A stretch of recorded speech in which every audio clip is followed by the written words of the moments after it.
It's the Let's Go Eat and Drink Show with your fabulous hosts, Bill Allred and Jimmy Santangelo.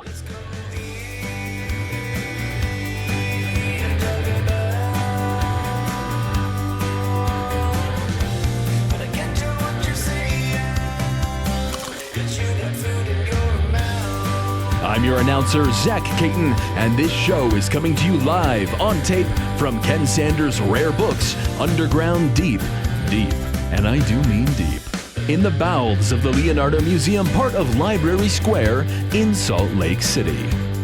Our guest today is the up-and-coming radio star, Nick Davis. Nick at Night. Nick's your buddy, Nick's your pal. Someday in the not-too-distant future, when you think about radio, if you do, the only name you'll be able to think of is Nick Davis. Think I'm kidding? Just listen to this conversation with the inimitable Nick Davis.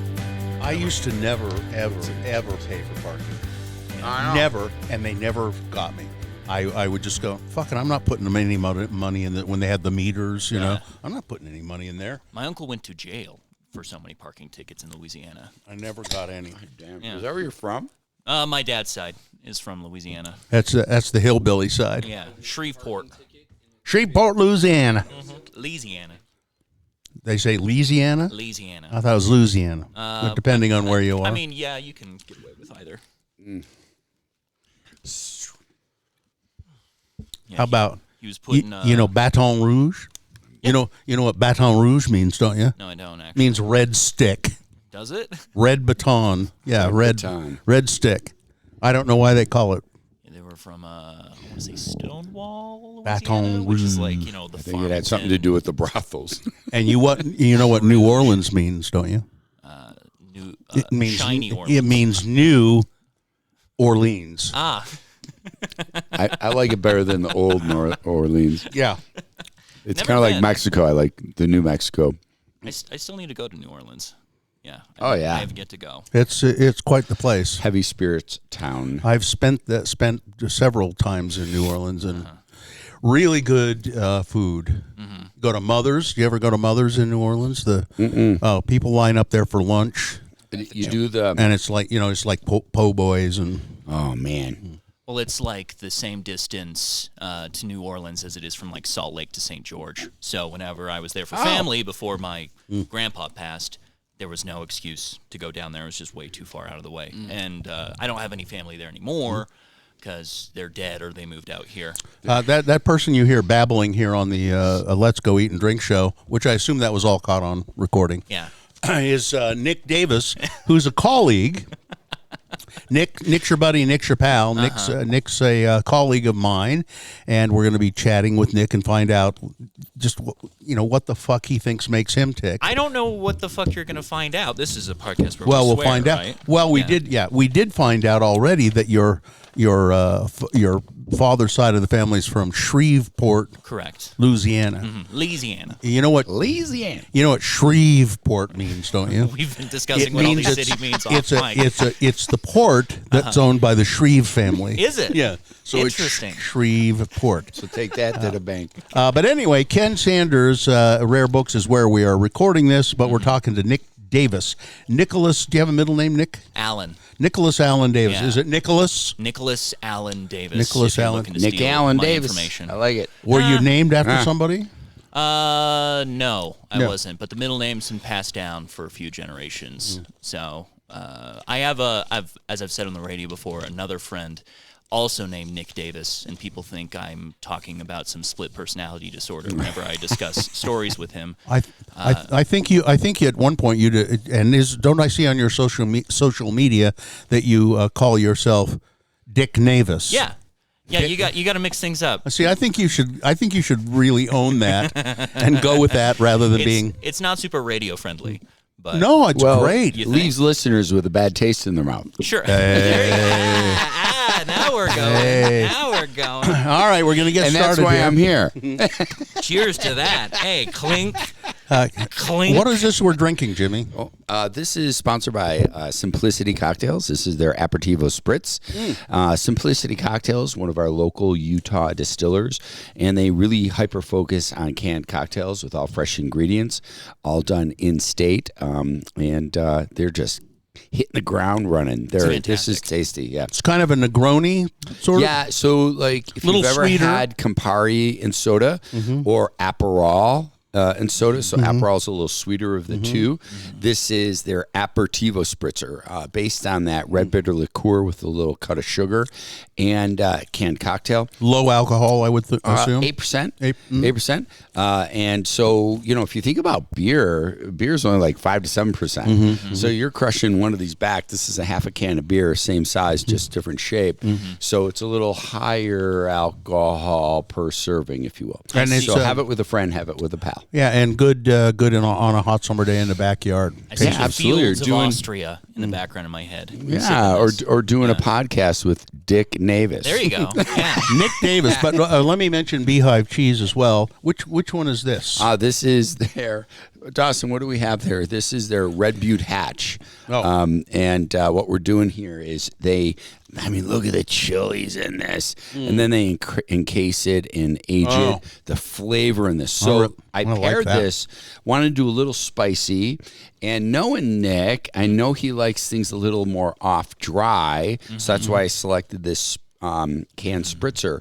So when you have something a little spicy in the food, having a little off dry on the palate with the beverage equalizes it out. Sure. Get it. Oh, there we go. So Beehive Cheese in a league of its own. Utah's Beehive Cheese uplifts modest cheddar to artisanal greatness with spirited flavors that spark conversation. So I hope it does here, because I don't know what the hell I'm going to talk to Nick about. Neither do I. Producing I don't know why I'm here. Award-winning cheeses that bring friends and family together. Well, because you're a rising star in the media world. Sure is. I don't like that. Well, you shouldn't, because I just made it up. That's. I was just... There's no substance to it at all. Special effects now? Yeah. Amazing. Dawson's got it. Wow. You said that, that's Nick, the like only one. you thought I really meant it. And that you really think I you know are a didn't. rising star. I didn't think you meant Do it. you think you're a rising star in the media world? In radio, the ever-growing industry. Yeah. I'm curious as to why you ever thought that you wanted to be in radio, because it is not the most robust industry anymore. No, it sucks. It's terrible. Well, I mean... You got a great face for radio. That's what my dad told me. No. But radio does not suck. No. But the industry is... It's not robust. There's too much competition. Yeah. There's streaming. There's Too much noise. Yeah, it's everywhere. And radio is just another thing, and it's really hard to break through all of that and have any kind of a presence at all. Well, you used to listen to radio they called them radio personalities. You grew up with radio people. You guys get this all the time on X96 Radio from hell. I grew up with you. I left. I come back. Now my kids are listening to you in the back of the car and things like that. That's personalities. My story. Yeah. And now, because of all the noise, podcasts, in my opinion, have become that, because people are listening and getting to know you, getting to hear you, and they have a connection there. And the radio, although radio, you're not listening to radio as much, you're listening to whatever you want, you have total control in the car and or wherever. Alexa, play, it's not radio that you're playing it with Alexa. So you're right with the personalities, and I think podcasts are really supplementing that. So what brought you to it? To go back in time just a little bit. I was attempting to be a film student at the U way back when, about 10 years ago now. And you started at the U 10 years ago? Yeah. Because you just finished your degree. It's a hell of I've been back and forth. So 10 years it took degrees. you. a 10 years program. Yeah, my parents won't listen to this. Don't inform them about that. But I was a film student at the U originally, and I just heard through a gig that you guys were looking for internships for Radio from Hell, and I was like, oh shit, I used to skip class in high school to hang out in my car in the parking lot listening to them. I would love to do something with them, and I love I hate the term morning zoo because it puts some zaniness Yeah, please on don't it. say that. No, but Zaniness. but there is this heartwarming feeling about knowing these people and they're your friends and you hear about their just bullshit that goes on a day-to-day basis, and that part attracts me a little bit to it because if you know me, I love complaining about everything. Yes, I do know that. All the time. And just, having the ability to, I shouldn't say the ability, having this kind of Platform? desire to talk all the time and complain is perfect for radio, right? Well, your wife must just love being around you. She's hard of hearing from what I understand. Oh, she's hard of hearing. Yeah. No, but I was interning for you guys. I legit had no appetite to be behind the microphone whatsoever, and what I enjoy doing is writing. I do a lot of writing, sketch-based comedy stuff, or just No scripts, kid. or Yeah. just some dumb bullshit. Which Have we you ever used to- performed? Stand-up? I actually have. Yeah. Yeah, some It's of your fine. own writing stand-up, Yeah, and you're it's- just kind of delivering, seeing the timing. I haven't done it in years, but I tried it out for Got a it. period of time. Sorry and about that. I got some. Yeah, we used to do reception. a lot of written sketches. Yeah. We used to do. Now we do one, I think, which is Word of the day. oh God, Utah word of the day. It's great. What are you talking about? You always have that reaction to it. Because I'm the one that writes it, and I just think it's. I don't know. It's a beating. What's some of your favorite writing? Like genre, is it stand-up comedy, or is it more of a Stand-up- skit, like kind of an Stand-up arcing comedy, comedy films. Okay. I'm here in a bookstore. Situational. I am not a book reader, so don't This ask me would my be- favorite literary pieces. But I love movies, TV shows, Yeah. stand-up comedy, and all of that does take. So a could form you of write writing. a comedic script about being in a bookstore and not reading, being a reader, like the Probably. irony of that and all Yeah. that whole thing? Yeah, and faking your way into knowing how to Now- read, Yeah, and you're I love it. illiterate, or So all of this time that you have spent with us, 10 years ago, you were an intern. I was looking at my employee record. Was it really? Yeah, the other day. 10 years as of this June. Sheesh. I would So- have been on the 2015. payroll Because billing. I don't Yeah. remember anything about you until about a month ago. That makes sense. Yeah. So I'm. I don't remember much from myself. I mean, a year I or don't. two ago. So I'm trying. So ouch. So what was your experience like? Nick is really easy to tease like that because I don't know. He's open. No, I love it. He's I so I open. rip on Well, you gotta- too. you The gotta whole take poker it and night dish it thing, out, right? Yeah, no, for come on. sure. To me, the best friends are the people that you can, shit on each other. with Somebody and tease. said Totally. I read some the other day. Now I used to tease my ex-wife, and she would say, "I just don't like it. It's so mean.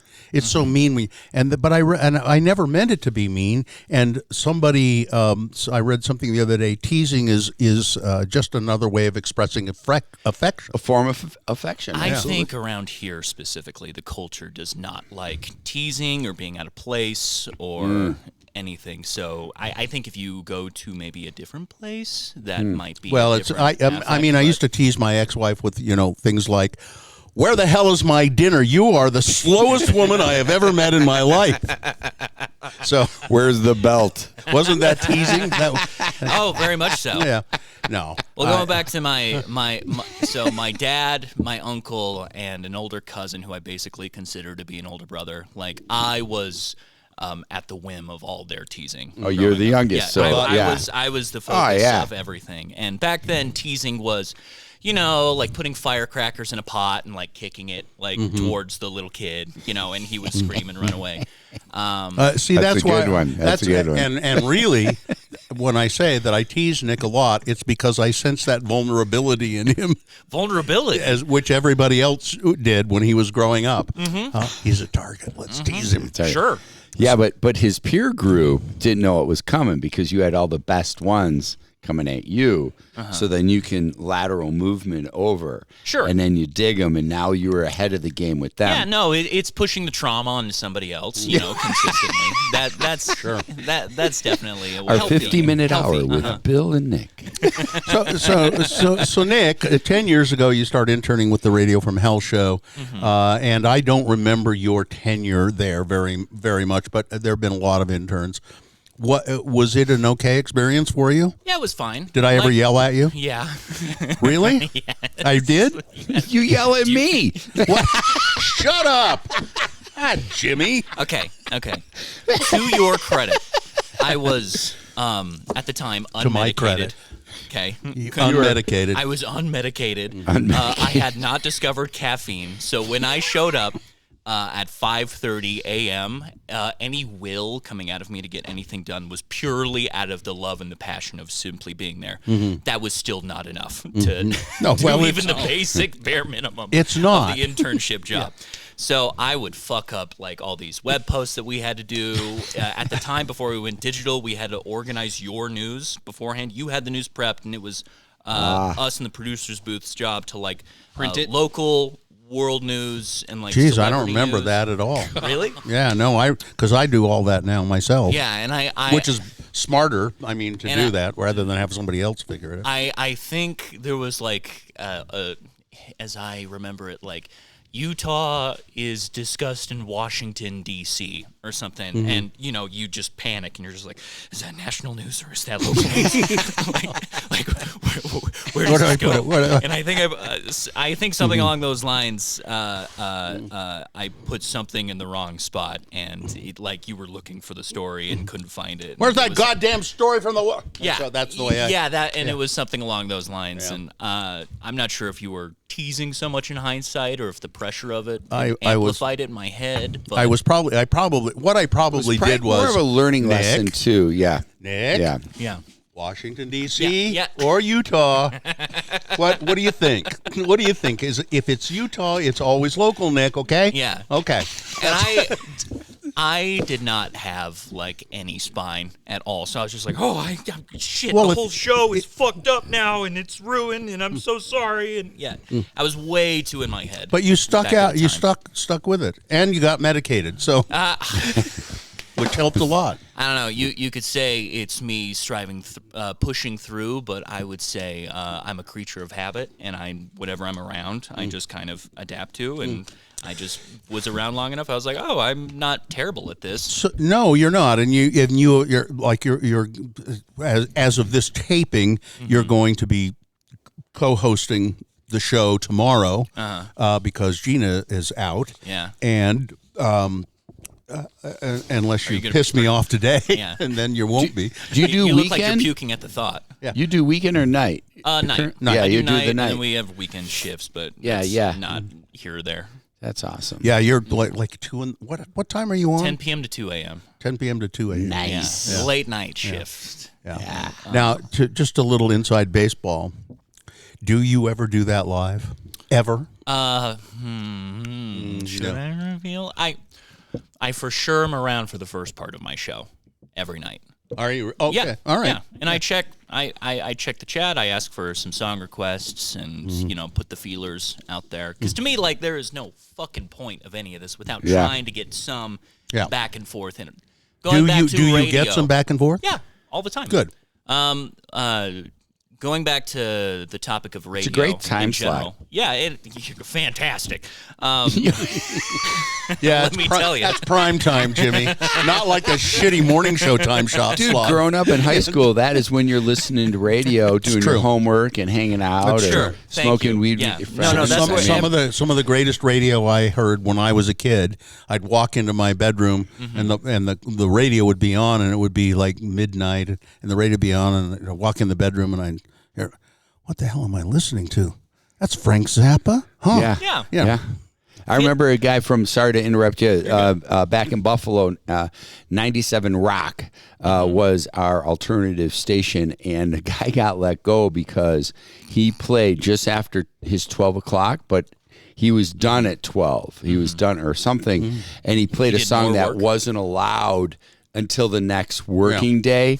and he wanted it played on his shift. It was like the song wasn't released until the next day. They take that stuff very seriously. They take that stuff very seriously, and he got let go the next day. I'll never forget. It was Led Zeppelin album. Because that ruins your relationship with the label, and like they won't get stuff going forward. Yeah, that I get from a listener perspective. That's not much of a big deal from like a maintaining the few relationships you have perspective. Yeah, that was legendary in Buffalo when it happened. Big fucking deal. Yeah, so crazy. Anyways, what were you gonna say? I don't even remember at this point. Are your so Nick? Are your parents proud of you? Yeah, I would say so. Your he's father, a young man. He's got a graduate. For sure now, they are proud of like the radio and everything. There was a period of time, even my dad will admit, like, I don't know how you're gonna make money of this thing, and I don't know what you're gonna do. And he still ought to be saying that. Well, and it's coming from a caring parent perspective of just like I just want my kid. Oh, great! He wants to be an actor. Support himself. Yeah, that was also a period of time. Right. Kind of the idea. The whole arts. And I just don't give that much of a shit to. Yeah. I mean, anybody else in your family in any kind of creative, arts? My whole family, to some degree, has some creative. I mean, they make a living at it, or they do it. I'm the oldest, so I only have younger siblings but all my younger siblings have some creative bone, and one of them's in a band around here.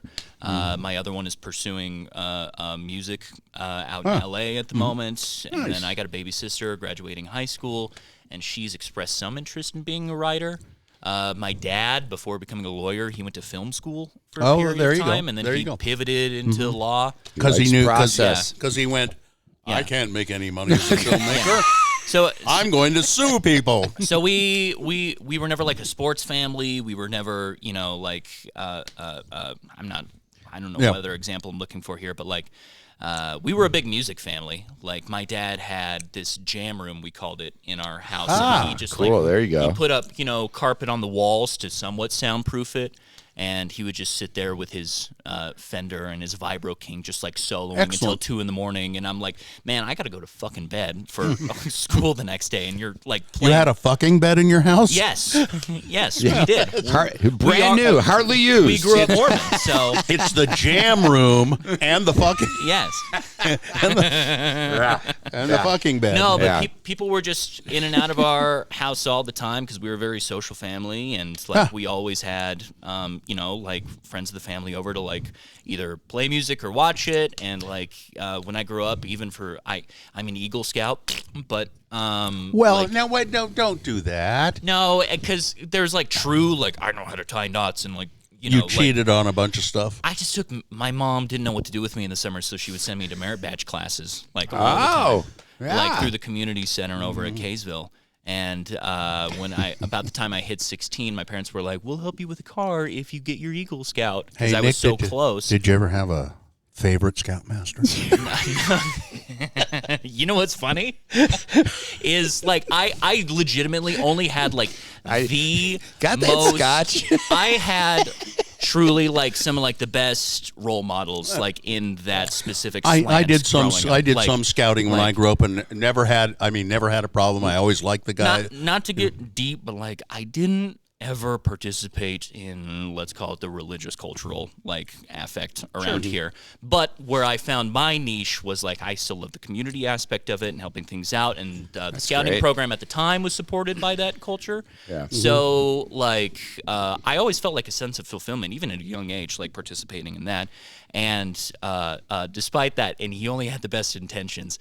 One of my scoutmasters was like, "Yeah, let's broaden the minds of our Boy Scouts. Let's take them to hot yoga up in Ogden." Okay.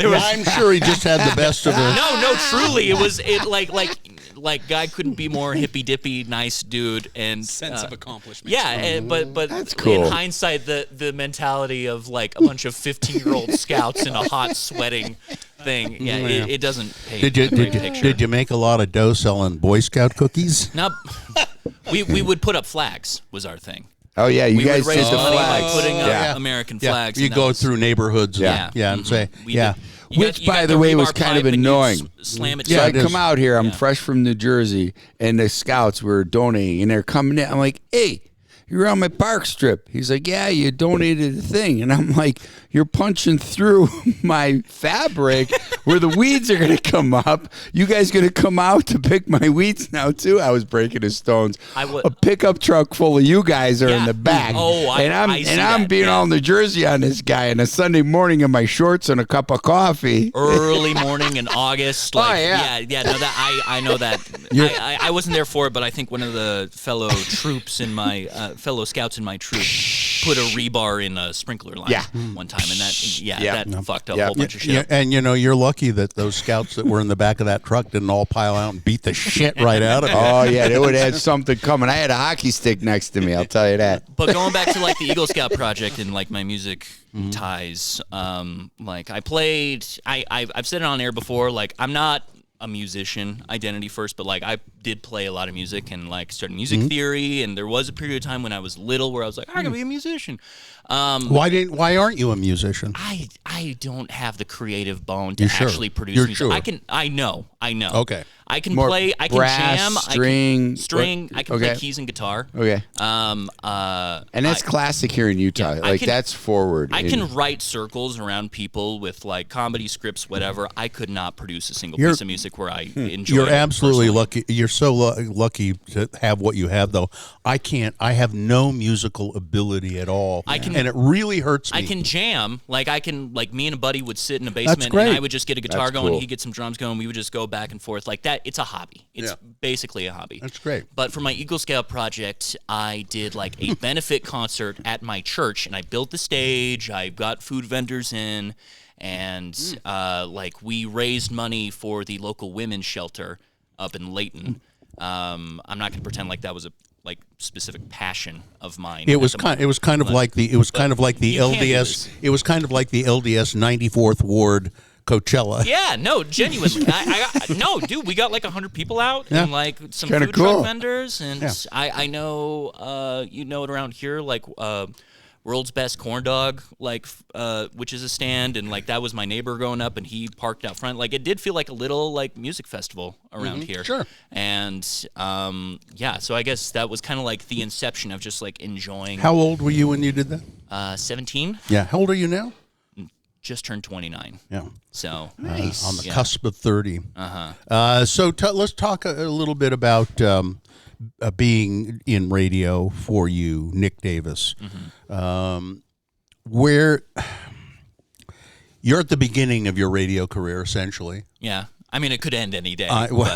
And I'm kind of approaching the end of my radio career. Oh, stop! And it could end any day. I don't say that. It's true.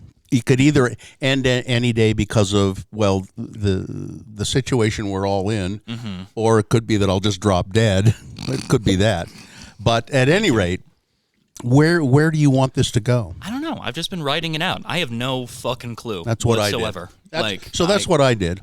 That's how I ended up here. I never planned even to be here 5 years ago. Yeah. Like I've just been, this gig is working for me. So okay, so Nick, that's the way to do it. Yeah. Now look at me, and you've observed me. I mean, look at me now, just the way I look. But you've observed me and how I conduct myself during the day and all of that. Yeah. Do you really want to end up like this?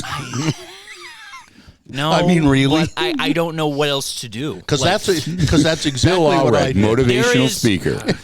I get what you're saying, and I get the joke that you're trying to make. But it's exactly what I did. We had a student tour of people walking through the station yesterday, and I scared the shit out of them because I was like, hey, this is not the place to be if you don't love what you do here, because it's super high stress and it doesn't pay at all, and there are some concessions you have to make if you want to be able to pay rent at the end of the day. Nick Davis, motivational speaker. Yeah, and there's all that, but they're just bright-eyed, bushy-tailed, kids breaking into this, and I feel almost wrong telling them like, oh, this is going to be great for you. You're going to have nothing but sunshine and rainbows going forward. What's going to happen from 10 to 2 in their room. They're going to turn you on, and they're going to hear your voice on radio, but they're going to know the real person, and they're going to become more associated with you, and they're going to find passion because they're going to be like, that guy was trying to talk me out of it, or he wasn't as positive, whatever their interpretation of that experience was. But then listening to you on radio, you're so good at it, and they're going to be like, I think you're going to motivate them in life, and that's kind of cool. I don't know. People are like, oh, you work so hard, and like you don't stop ever, and it's like I can't turn it off at all. It has nothing to do with I want to do this. I know you can't. No, but I think I see a little bit in you, Bill, about this. Like I like. All right, he doesn't have an off switch. I can't ever. My wife gets mad at me. She's like, you have all this technical hours that you could spend actually enjoying yourself. Because at the end of the day, I don't want to work at all. I want to sit home. I want to play video games. Yep. I want to watch TV. Maybe even at the same time, but when I actually have that moment where I'm sitting in my office chair and I'm looking at the library of video games in front of me, I scroll at them and I'm just like, I hate this. I need to get this thing done, and I need to get this thing done, and shit, this other thing is coming up in a week. If I don't get started on it, I'm going to get slammed next week. Nick off. Is it? Like, no, but I mean, is it at that moment you go, oh, and God, I realize I forgot to take my goddamn medication. Yes, that actually does happen sometimes. So I have turned around on the street and been like, I got to get back home and take that pill. I don't take any medication. Oh, well, here's my medication. Hey, cheers to that. No, but not saying I'm like a workhorse or anything, but there's just something inside me where like I enjoy doing this. To me and to nobody else, I don't give a shit if it comes back to me. It's just important to work ethic, put passion, something that desire, I enjoy. Drive. Everything I do, maybe to a fault, I do it because I enjoy it, and that has burned me in the ass a few times. Yeah. But like, I don't. While I have completely been complacent in doing some things to balance things out on the general, I don't do anything straightforwardly that I just fucking hate, and so I don't know. I've only met her once or twice, but I have to ask you this, Mrs. Nick. I have to ask you this question: is she normal? Yes. Okay. Very much so. Good, because you need that. We've been watching Curb Your Enthusiasm lately, and she's been laughing her ass off because she's like, we're Cheryl and Larry. Like you're the one who's neurotic, who can't fucking stop talking ever in any given moment, and you are always bombarding me with some inane bullshit. She hasn't told me this, but this is the mentality she has, and I'm fictionalizing in my head. And someday she's going to marry Robert F. Kennedy Jr. Probably, and she would be better for it. Like, yeah. No, but well, that's a strange one right there. It is a strange one. Anyways, I would say though, Nick, really, it's you will probably find yourself, and just if I'm still alive in 10 years. Don't say that, Bill. Just contact me and say, Bill, I'm still in radio, and you were right. I just let it happen.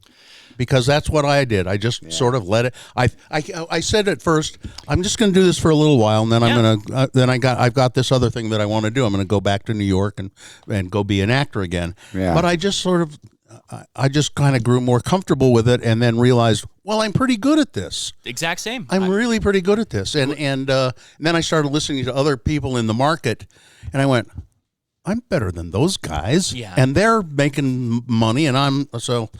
It became kind of a challenge, and I just kind of interesting in my world with hospitality. I began as a server, then became a sommelier, and then I was like, oh, I guess there was a moment in my life. I had kids, my wife, we're back here, and I'm like, oh, I guess this is what I'm doing for a living. No, true. Yeah. So maybe I should make a business plan and figure it out, or at least establish some goals. I guess this is my job. And we have three creatives here, essentially, and between all of us, and it's been I'm grateful for whatever that's brought me, and I look forward to seeing what it's brought you to. Thank you, yeah. I appreciate that. And I just have to ask you, why are you dressed up?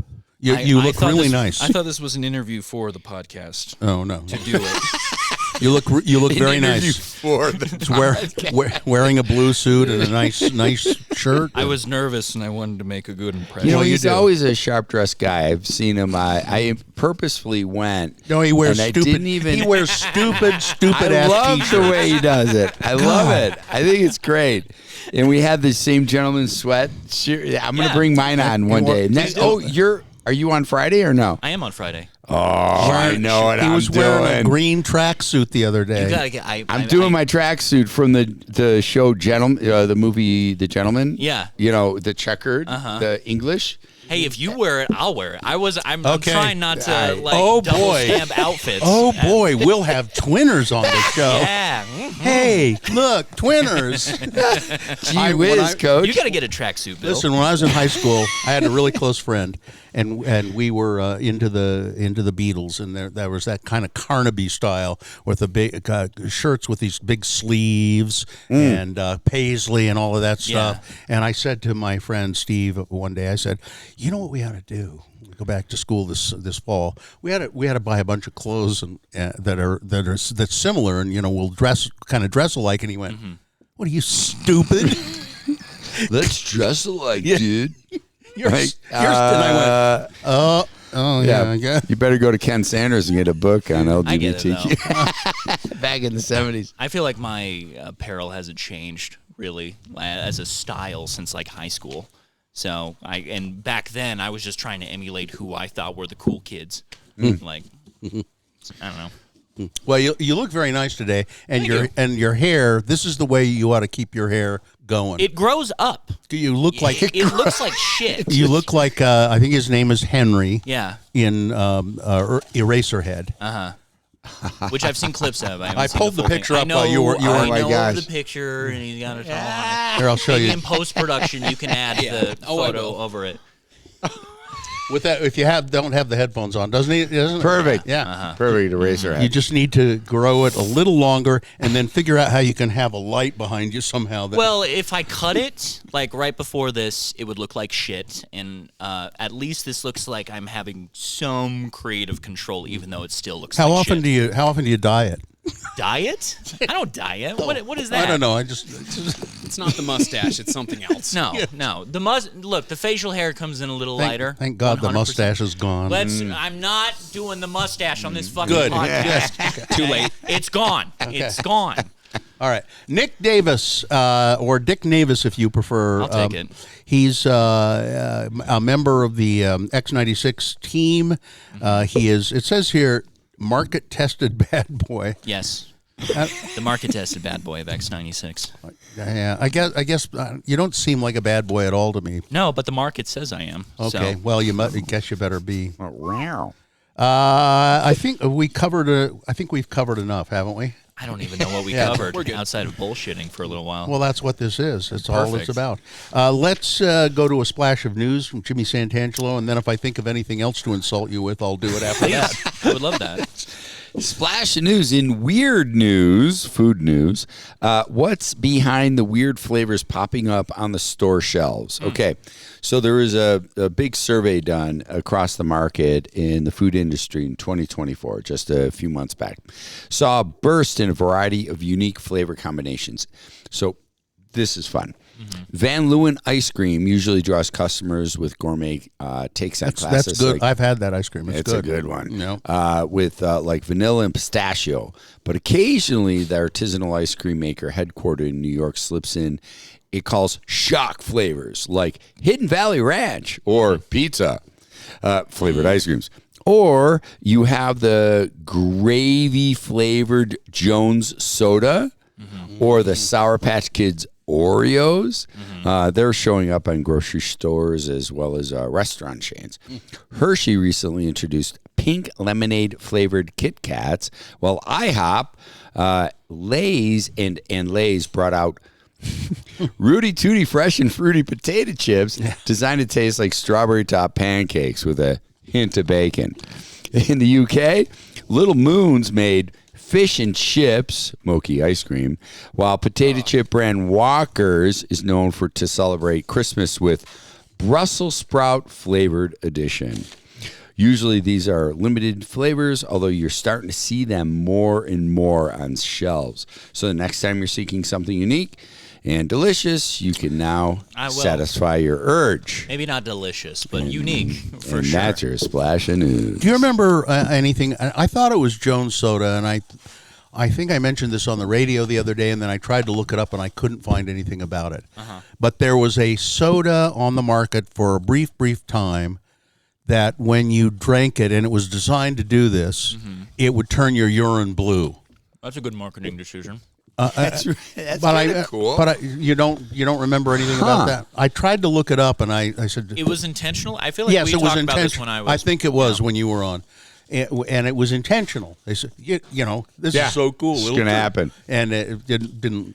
Love to take a look. That's a way to scare a friend, is you sneak that drink into them, and then they think they're having a medical crisis. Nick, I like later. your answer to two of these food questionnaire things that we do, and I don't go to these very often. Sometimes I do. I did them late at night. What would so you forgive eat me. for eternity? Yeah. And I like this answer.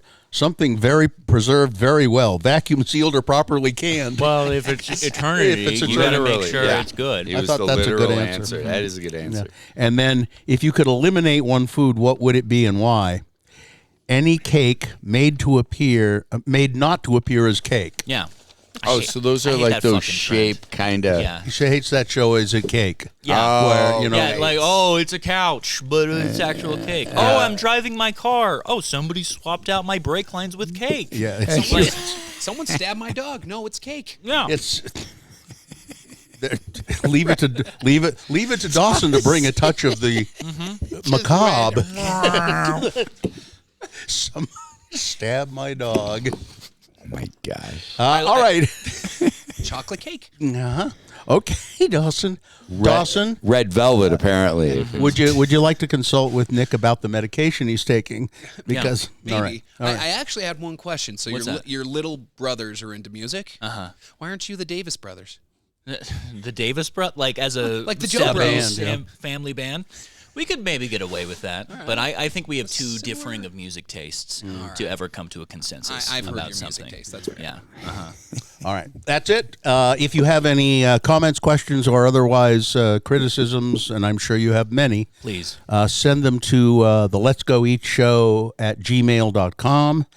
That's the end of this. Thank you, Jimmy. Thank you, Nick, for being here. Thank you, Bill. Thanks for Ken Sanders for hosting us here. I'm Bill Allred, and remember, if you're pouring the drinks, always make mine a double. Hey, cheers to that. Hey. Clink. Clink. I have a little bit in my glass, Nick, if you want to finish it up. Why not? There you go. Cheers, one more. everybody. Clink. You don't have any open sores or anything in your mouth, because that might A few. might get you. I don't know. Thanks for joining us for another episode of the Let's Go Eat and Drink Show with Bill Allred and Jimmy Santangelo. You can contact Jimmy at www.thewineacademyofutah.com. As for Bill Allred, it might be best to just leave him alone. Comments, questions, or angry complaints to the management should be directed to the Let's Go Eat Show at gmail.com. The Let's Go Eat and Drink Show is produced by Dawson Dow. Our theme music was composed and recorded by Doug Wild. Recording facilities as needed are by the Visit Salt Lake Media Center at www.visitsaltlake.com. This show is a Double Plus production. This is your announcer, Zach Caton, breaking the illusion and saying I'm recording this having not yet heard the episode. And I find myself wondering how many times Bill mentioned Nick's mustache. It was a perfectly fine mustache.